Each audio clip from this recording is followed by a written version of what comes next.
The Equitable Life Assurance Society presents This is Your FBI.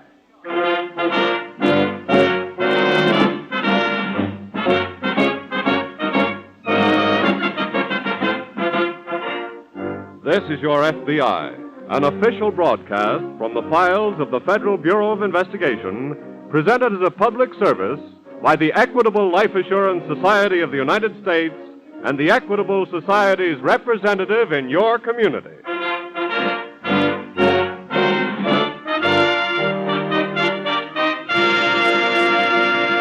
Tonight's important and exciting case will open in just a moment. First, a brief word on what's ahead for our returning soldiers, sailors, and Marines. 80 years ago, in the year 1866, America's number one problem was the same as we face today: jobs for ex-servicemen. And in 1946, as it did in 1866, at the close of the Civil War, the Equitable Life Assurance Society of the United States is helping American business and American agriculture to create jobs and more jobs for the men who serve this country well. Funds of the Equitable Society are invested in thousands of farms and ranches, as well as in hundreds of the great basic industries on which our national prosperity depends. That is how Equitable Society dollars help provide opportunities for veterans in search of employment. That is why we say that by serving its members, the Equitable Society serves America.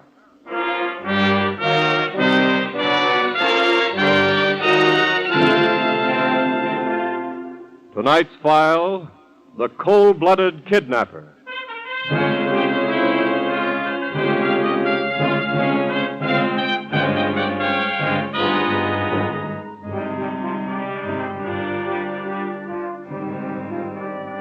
After nearly a decade of comparative freedom from his scourge, the kidnapper has gone to work again.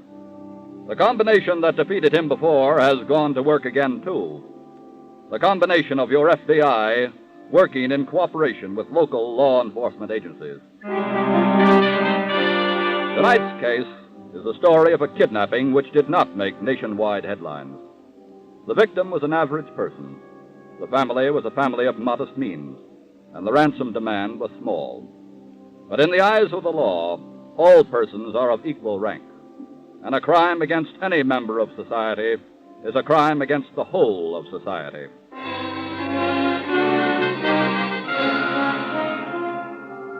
Back in the hills on the outskirts of a New England town, there's a squalid shack belonging to one Jed Monroe and his wife Clara.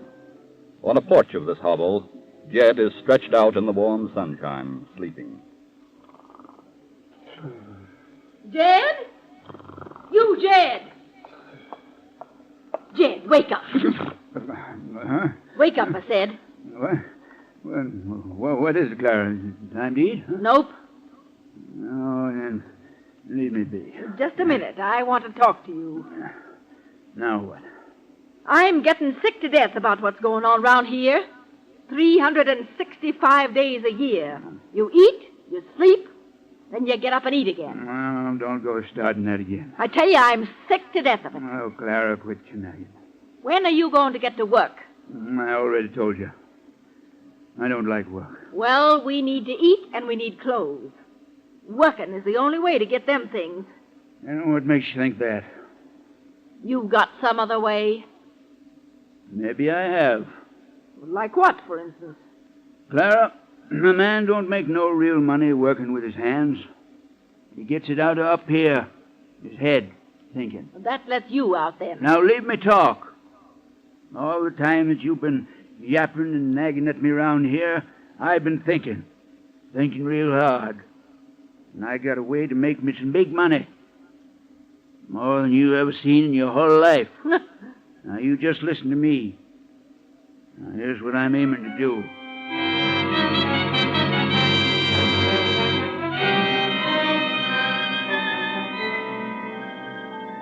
Later that afternoon, a young high school girl is walking down the street in a nearby town.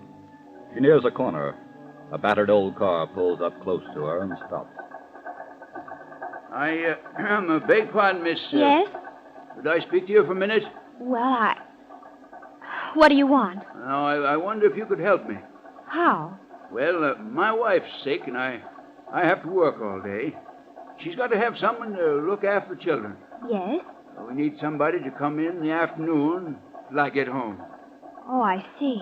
Would you be interested in the job? Gee, I don't know. I'd like to make the money, but I'd have to ask my mother first. Oh, sure, of course you would. What's your name, or where do you live? My name's Dottie Barnes. I live over on Miller Street. Why don't you just hop in the car and we'll drive around and see your mother right now.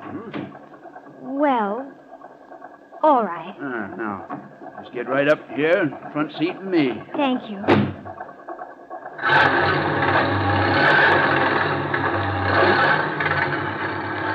Even if your mother won't let you work, this'll save you walking home. Huh? Sure. Excuse me, but Miller Street is down the other way. Yeah, I know. Then why are we going this way? 'Cause this is the way I want to go. Hey, wait a minute. Where are you taking me? Keep quiet. Look, you stop this car. Shut up. No, let me out of here. Let me out of here. Shut up, I said. Oh!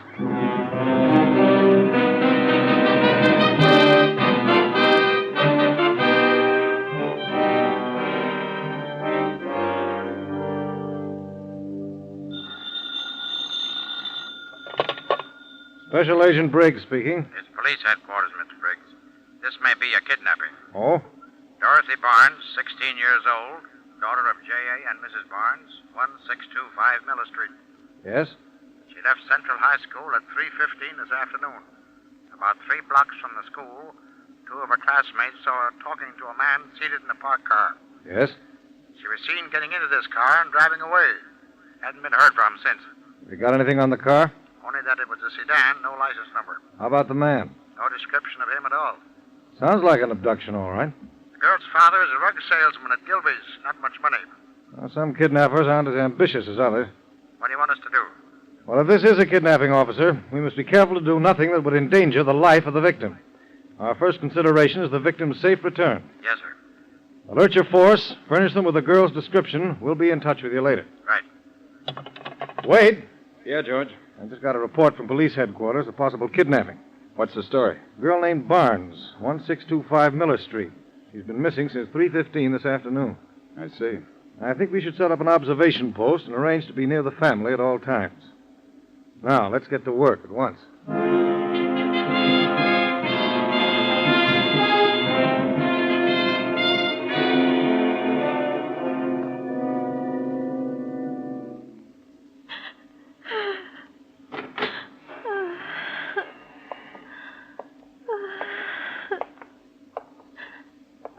How are you feeling, miss? I said, how are you feeling? Where am I? This here's my home. Oh, it's you. Now, just take it easy. Cut out that crying. Why did you bring me here? Why? Well, it's a business deal, that's all. What do you mean? You stay here until your pop buys your way out.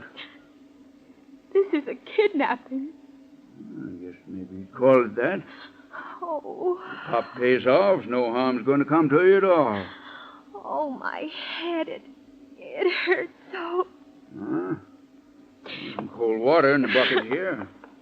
Just fix a rag for you. Oh, no. now? Go away. Just leave me alone. Now, don't be afraid of me. No, please go away. Please. What?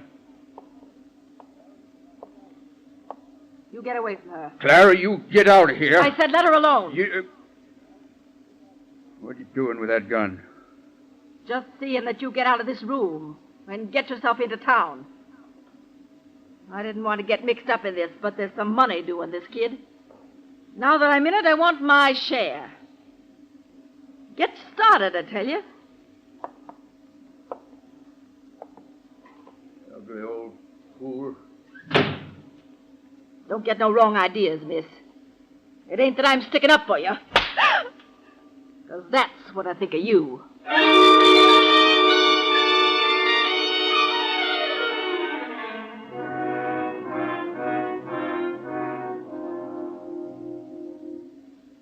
Can I get you some coffee, gentlemen? No, thank you, Mr. Barnes. How is Mrs. Barnes? I think I persuaded her to try and get some sleep. Wouldn't be a bad idea if you tried to get some rest yourself. Oh, I'm afraid that would be impossible. You answer it, Mr. Barnes.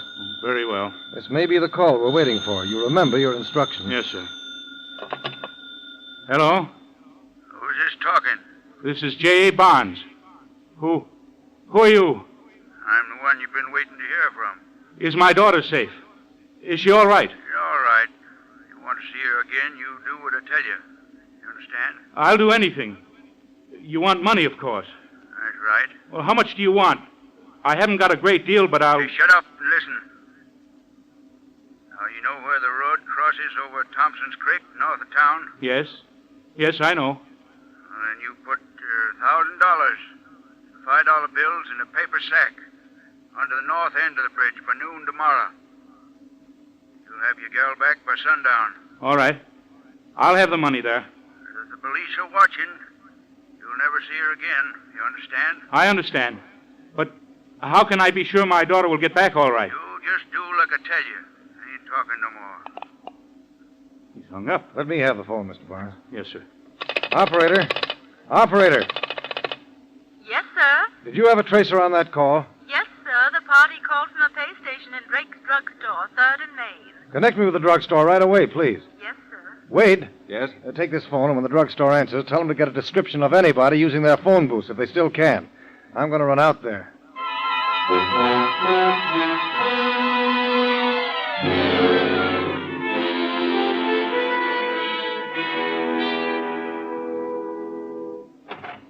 Hello, Wade. Oh, hello, George. Any luck? I've got a pretty fair description of the man. Oh, good.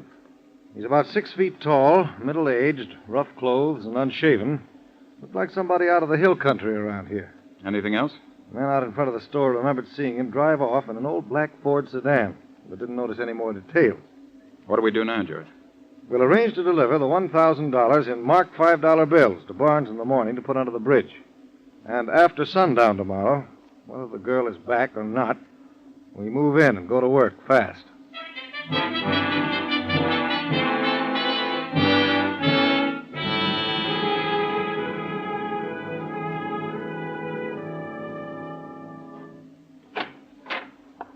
Jed? Yeah, Well, how'd you make out? I made out all right. How you feeling, girl? Never mind how she's feeling. How much did you get? I got $1,000 right here in this paper sack. Let me see the money. Never mind, I got it. Then you'll let me go now, won't you? What'd you tell him you'd do about her? You will let me go now, won't you? Won't you? Well, what'd you tell him, Jed? I told him she'd back by sundown. Well, then we better blindfold her and get started. And let her out somewhere. What do you mean, we'd better? 'Cause I'm going with you.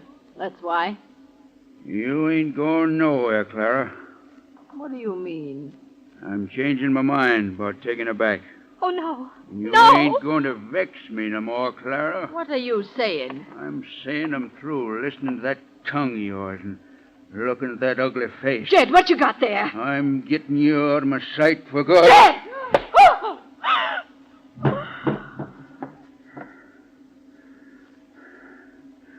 Now, young lady, if you don't do like I say from now on, same thing will happen to you.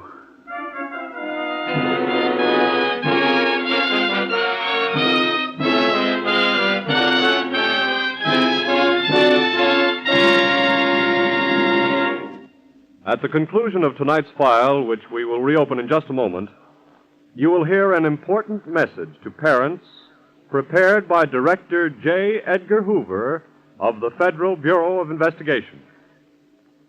But now let me tell you a story from the Equitable Society that I think will tug at your heartstrings as it did mine. This week at the Equitable Society, I heard a sentimental story, but sentiment that rings true.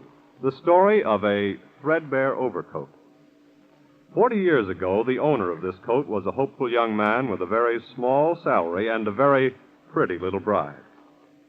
Well, one winter morning, this young wife surprised her husband by handing him a little roll of dollar bills that she'd saved from her household money. This is for a new overcoat, she told him. That old one is getting too shabby for a rising young man like you to be seen in.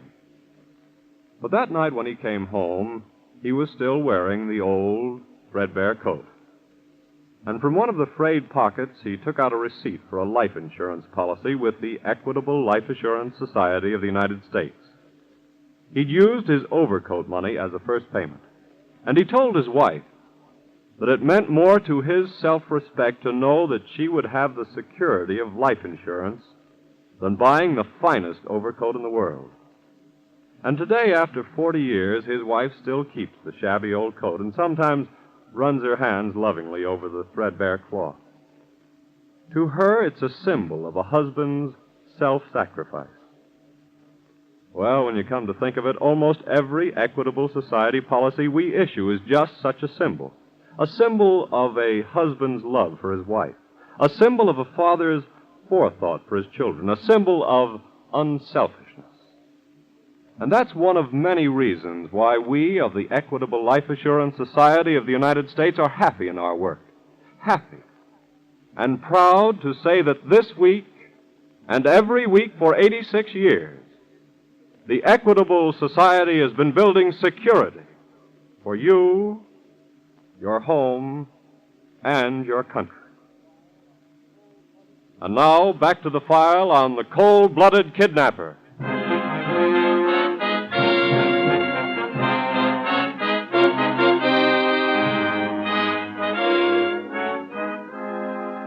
Yes, the kidnapper has gone to work again. And we repeat, the combination that defeated him before has gone to work again, too. The combination of your FBI working in cooperation with local law enforcement agencies.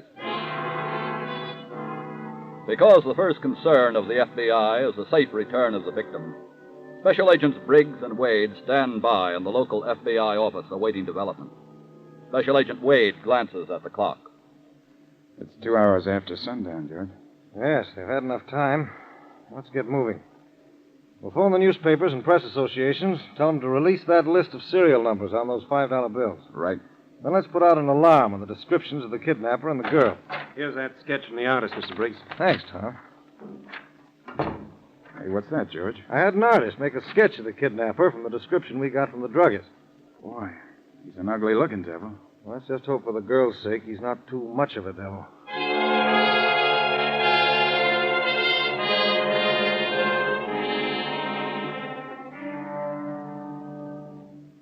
Say you're from the FBI? Yes, sir. We thought since you run the general store up here, you might be pretty well acquainted with most everybody in the hills. Well, if they live in the hills, I know 'em. Now, this is just a rough sketch, but do you know anybody it looks like? Let me see now. He's about 6 feet tall, middle-aged. Drives an old black Ford sedan. And it can't be nobody else. But this is a heap better looking than him. Who? Old Jed Monroe. Jed Monroe? Yep. As mean a cuss as ever was born to. Whereabouts does he live? Oh, he's got a little shack, him and his woman Clara, about 3 miles from here. Can you tell us how to get there? Sure. You just keep right on up this road a piece, take a second left-hand turn, then after a spell, you come.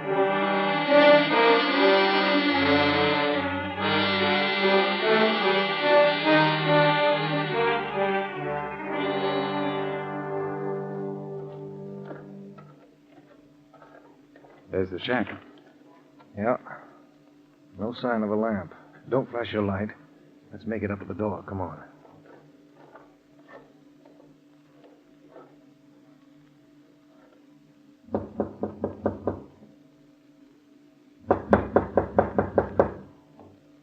The door's unlocked. Flash your light inside the minute I open it. Right. Well, doesn't seem to be anybody in there. Let's go in. Okay. Wait a minute, George. Huh? Look, here on this table. What is it? School books. Here's a name in one of them. Dottie Barnes. Well, this must be the right place. I'm afraid we've arrived a little too late. Looks like they've cleared out. Yeah. I guess we ought to... Hey, George. What? One of them didn't clear out. Look over in the corner. Well, Must be Monroe's wife. Uh-huh. She dead? Yeah. Let's get back to the store and call the sheriff. He can send the coroner out to examine the body. Okay. Then we'd better catch Jed Monroe before the girl wishes she was in that woman's place.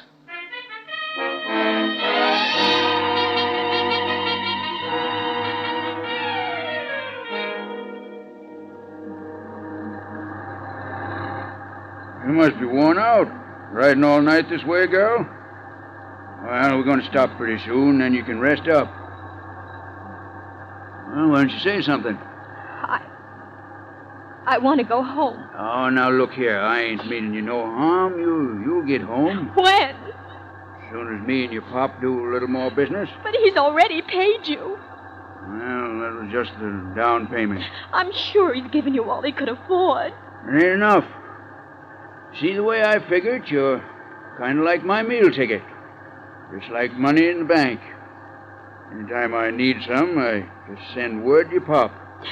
Then I'll never get home. Oh, now you'll get home. Now cut out that moping and listen to me. Now we're going to stop at that filling station up the road. Gas up. If you do decide to start talking, don't say the wrong thing while we're there.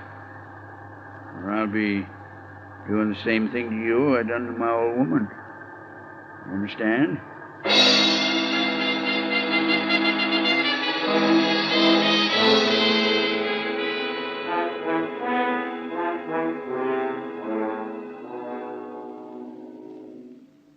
Oh, it's going on 8 o'clock, George. Not a trace of him yet. Yeah. That beats me. We throw a ring of police and deputies around this country 200 miles wide, and yet somehow Monroe seems to have gotten through. I don't think he did get through, Wade. Why not? I think he's been moving around inside that circle. How do you figure that? Well, this is the only country Monroe's familiar with. Well? He's kind of apt to stick to familiar country, especially if they're on the run. I'll show you what I mean. Here, take a look at this map. Yeah? Here's Monroe's shack. Uh-huh. Now, follow the circle to the lunchroom that he stopped at 4 hours ago when he cashed one of the $5 bills. Yeah? The circle continues around to the farmhouse where he was reported to have stopped to get water for his car. Yeah, he's moving around inside that circle, all right. All back roads, too. Yes. Special Agent Briggs speaking. Police headquarters over in New City, Mr. Briggs. What's up? Monroe and the girl stopped at a filling station outside of town about a half hour ago. What? How do you know? We checked the $5 bill he gave the station man, and it's on the list. Which way did they go when they left the filling station? I don't know, but they didn't come through New City or we'd have caught them. That's all right. I think we'll catch him anyway now. Thanks a lot. What was that? Monroe and the girl stopped at a gas station in New City half an hour ago. Let's see how that figures on the map. Well, he's following the same pattern, Wade, still continuing the same circle. Half an hour ago, traveling in an old car should take him to... Come on, Wade. I've got a pretty good idea of where we might find him.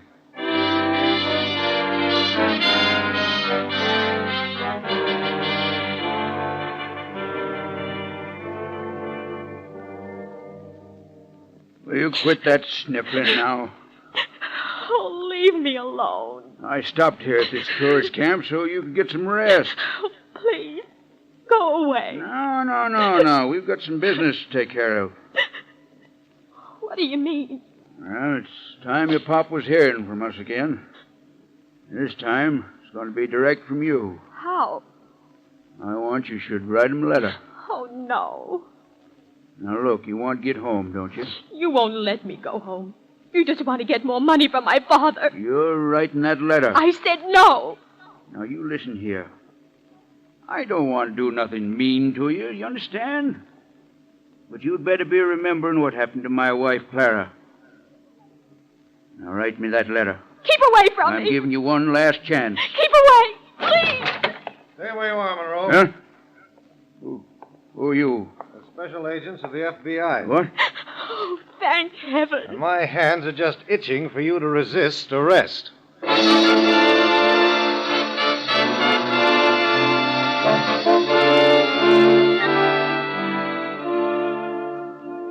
Young Dorothy Barnes was returned unharmed to her parents' home. Although Jed Monroe could have been tried for kidnapping, he was first turned over to the local authorities, who tried and convicted him for the murder of his wife. He paid for this crime by death in the electric chair. With indications that kidnapping has once again threatened the security of the American home, J. Edgar Hoover, director of the Federal Bureau of Investigation, has prepared this following important message.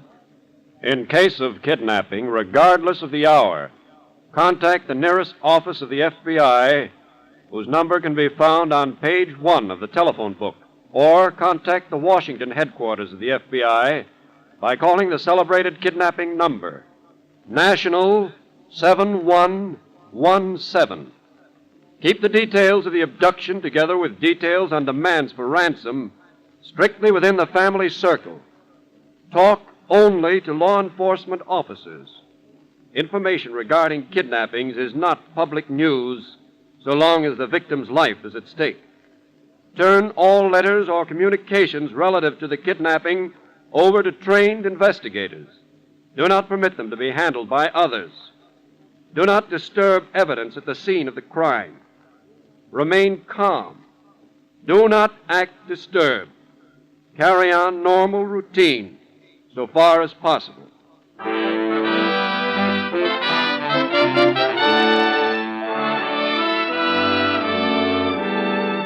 Mr. Hoover is asking for the cooperation of you, the citizen. You were a vital part of that army which, over a decade ago, smashed the hordes of kidnappers who preyed on you and members of your families. With your help, they shall be smashed again.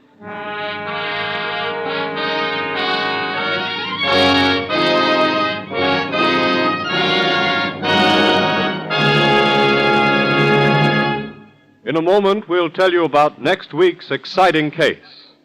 Meanwhile, remember that to your FBI agents, you look for national security. And to the Equitable Society agent in your community, you look for the financial security of life insurance. And whatever special meaning that word security may have for you, a home of your own, an assured education for your children, or a retirement income for your old age, your Equitable Society representative will gladly do everything within his power to help you reach your goal. Like your FBI, the Equitable Society representative is dedicated to the security through life insurance of you, your home, and your country.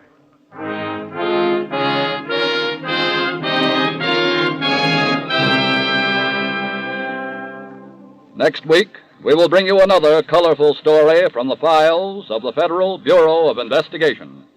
The Unwelcome Guest.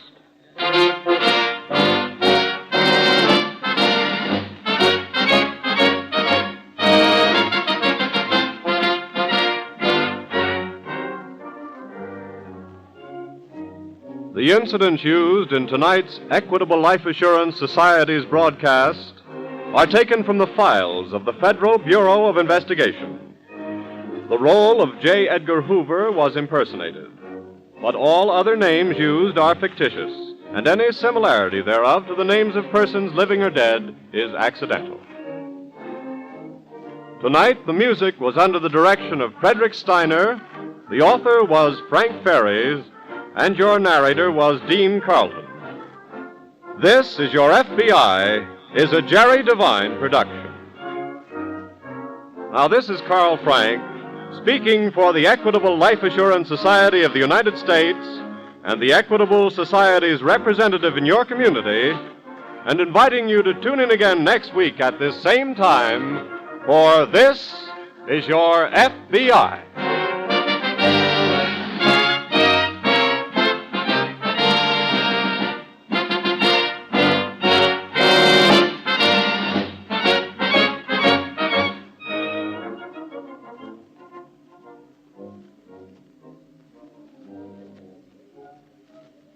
This is ABC, the American Broadcasting Company.